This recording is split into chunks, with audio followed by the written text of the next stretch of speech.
The Jaguar E-Type. But this Series 3 has been built for a specific client. Ferrari F40. Choice. The original, the great. The Ford GT40. The Mercedes 300 SL. And the Lamborghini Diablo. All legendary supercars, all of them look so exciting, so much fun, and also so different. Compare that to today's cars and they all look the same. And I'm not even talking about everyday cars like a Toyota Camry or a Honda Civic. I'm talking about, let's consider today's modern supercars. The McLaren P1, the Ferrari LaFerrari, the Porsche 918, the Koenigsegg Agera RS. They all look the same. I mean, they inevitably end up in this aggressive look. Why is that?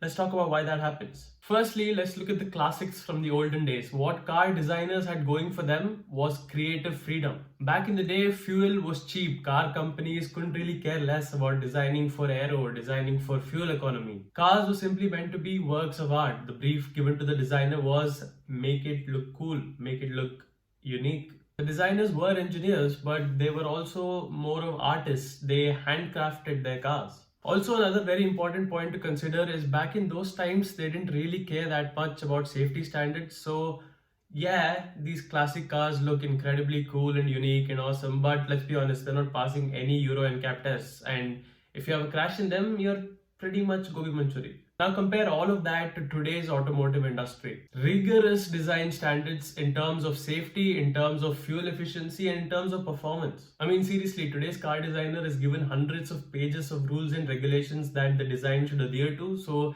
even if you're designing the small slope of a little bumper on the side, you have to consider hundreds of pages of regulations telling you what kind of slope, what material you're using, angle of the slope, how it crumbles in case of a crash. Everything is predetermined, which begs the question, where's the chance, where's art coming into the picture? Now, when this much regulation is put in place, all the CAD softwares, the best practices, the hardware and software standards, the engineers, the car companies, and the automotive industry at large sort of tends to converge into this one best possible solution. And looks like for now, this is the best possible solution. Not to mention, back in the day, car companies were very separate entities doing their own thing, which is not the case anymore. And of course, with this much integration, you're bound to share components, you're bound to share specifications and design. Also notice the difference in color schemes as well. Super bold, rich color variants offered in the 70s, but our supercars just tend to stick to aggressive shades of dark. I don't know, maybe the bright, vibrant colors are a bit too much for people these days and are harder to sell. In conclusion, I think it's pretty obvious that when you approach car design with safety, efficiency, performance, reliability as your parameters instead of just aesthetics, you tend to end up with one or a few very similar best case designs. And I think that's fair enough. I mean, would I like a Jaguar E-Type body on a 2021 performance car? Hell yeah. But at the cost of fuel efficiency?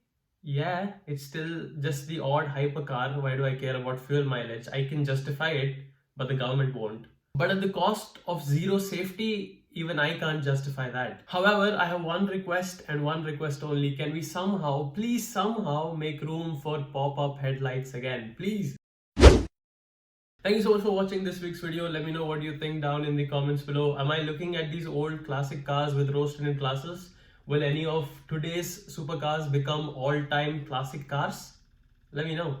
Thank you so much for watching. Like, share, subscribe, and I'll see you on the next one.